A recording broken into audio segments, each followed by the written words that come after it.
Well, campaigners are targeting London's underground network on their third day of demonstrations in the capital in an effort to force action on climate change. So far, at least 290 people have been arrested in the capital, I should say. Demonstrations also happening in other cities around the country. Let's go live to Waterloo Bridge and our correspondent there, Ashish Joshi. Ashish, what's going on? Well, the arrests have just started taking place. Adam, if I can just ask the camera to pan round.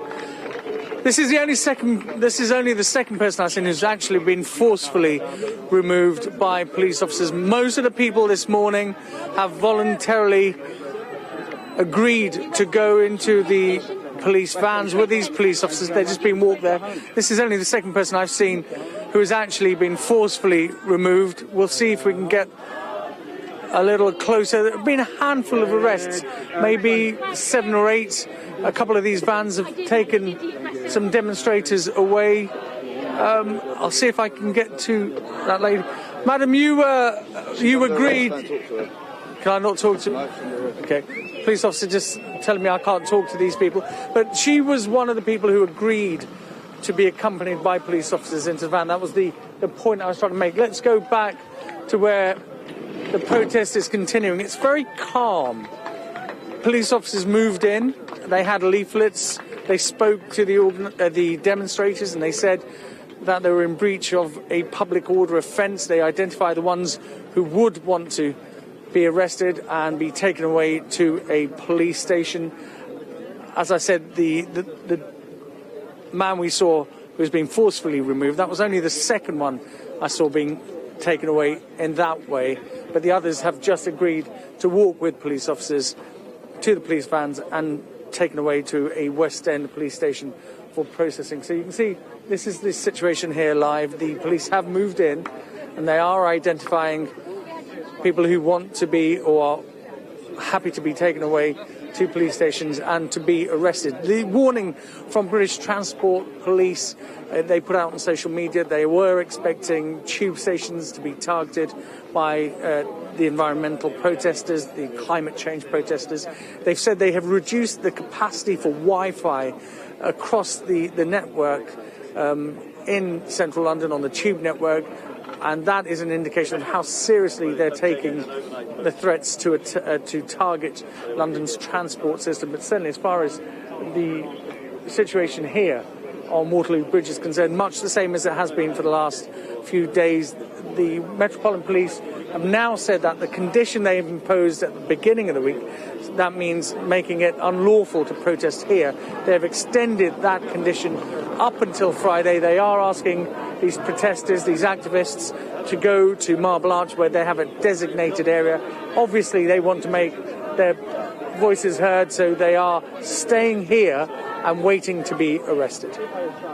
OK, Ashish, thank you for that latest report. Well, here with me now is one of the campaign coordinators for Extinction Rebellion, the people doing the demonstrations, Robin Boorman. Welcome to you. What's the point? Good morning, Adam. The point of the rebellion today is mass civil disobedience. It's to wake the public up to the severity of the crisis that we face. And when I say severity, I mean the potential extinction of the human race. Right, it's mass civil disobedience. It's not actually mass, is it? It's a few thousand people coming up from the provinces for a day out in London, in London's case, and in other places. This is not mass disobedience, it's mass inconvenience for millions of people. 500,000 people, it's estimated yesterday, have been inconvenienced. Thousands of people are out on the streets. How many? To tell the truth. To How tell many? the truth How many about people? what's happening. Thousands of people are out on the streets. How many? To tell the truth. Thousands of people. Right. I don't have an exact figure.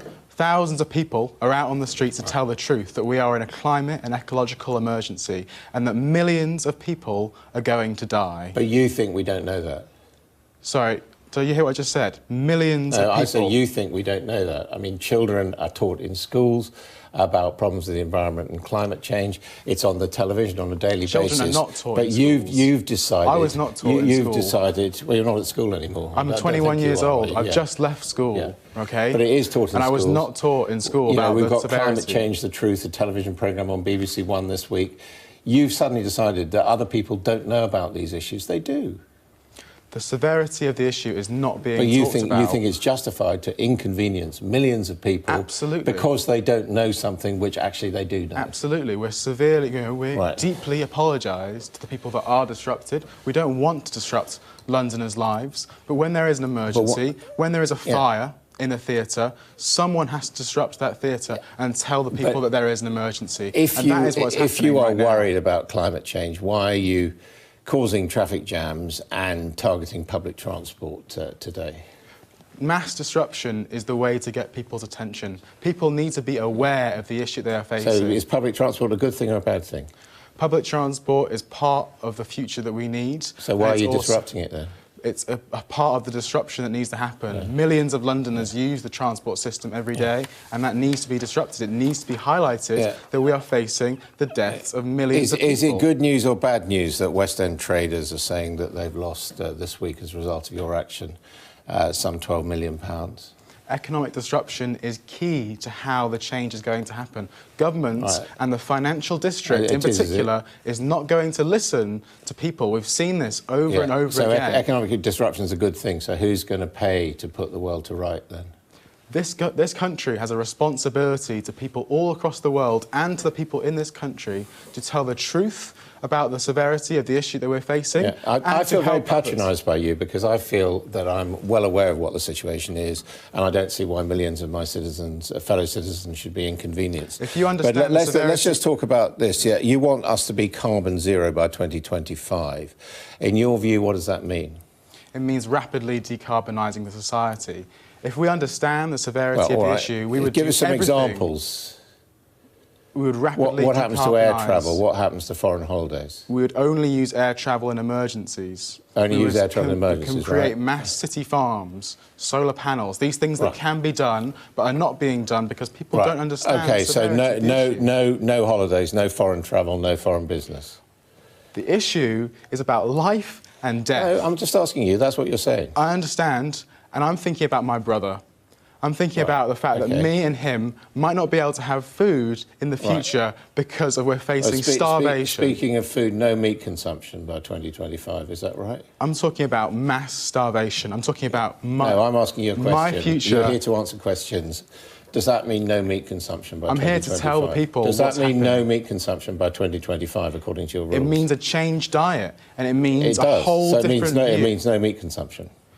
It means a whole new way of how we look at life. And it means a whole new way for my future and for your children's future too. This is a serious issue. You see, I'm talking to you, and you sound to me like a right-wing fascist. You sound like someone who wants to dictate to people how they live their lives. We have 3 reasonable demands. That the government declares a climate and ecological emergency, as the government in Ireland has done. You have demands. Yes, we have 3 demands. The second is, as you've mentioned, to halt biodiversity or animals lost across the world who are dying out in the 6th mass extinction we haven't seen for millions of years. Animals are dying out faster than when an asteroid hit our planet. And the third is to create a citizens' assembly, a new democratic body of ordinary people. I mean, we've actually got a democratic system. You want an alternative democratic system. A new democratic system. You're not really ordinary democratic people at all, are you? You're not vote. giving people a choice about having their lives disrupted. You're not giving people a choice about what they think because you know that it's right. I mean, there's absolutely no democracy in this at all. This is... Would you give an alcoholic a drink if you knew it was going to kill him? Well, I don't think the great British public are alcoholics, and I think that's an offensive analogy. I'm saying that people are going to die, and if we do not disrupt that possibility, then we are failing as a species. We're failing people. I care so deeply about the people in this world and all the life on it, and I will not see it die. I will not see it go this way. So, half-term week, when Parliament isn't even here, you come here and you cause disruption in Westminster. You're not even getting a message across. You're just you're a load of incompetent, middle-class, self-indulgent people who want to tell us how to live our lives. That's what you are, isn't it? Millions of people are going to starve, starting with those in Africa. We're seeing the effects that it's having right now. We face another hot summer this summer. and another El Nino effect, we're going to see the effects right here in the UK. People are not going to be able to put food on their plates, and I won't stand for that. And I won't stand for people that won't stand up for what it means to live on this planet. And I won't stand for anything else. Jolly good, thank you. Well, some criminals will have...